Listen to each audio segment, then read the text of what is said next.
Alytaus dailininkai Valstybės dieną minėjo drauge su svečiais iš kaimyninių miestų bei Baltarusijos. Jie tapė ant aitvarų ir leido juos į padangę. Šie aitvarai vėliau bus eksponuojami miesto parodų salėse.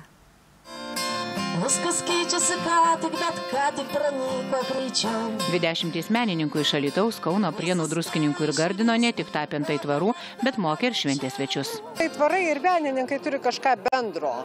Jie yra laisvi, jie yra su polėkiu, jie yra svajotojai. Tikėsimės, kad ir valstybė mūsų bus su polėkiu, su svajonė.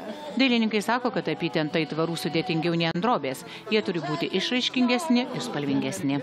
Norėjau pavaizduoti turbūt balandį, kuris daugiau miesto simbolis. Ir man Alytus asocijuojasi su tuo, su mano vaikystė, su balandžių lesinimu. Kai tapiau, vis galvojau, kas mus jungia. Mes gyvename prie Nemuno po vieną saulę ir dar vaivorykštė virš Nemuno. Ta ir nutapiau. Šventėje nutapyti aitvarai rudenį bus demonstruojami miesto parodų salėse.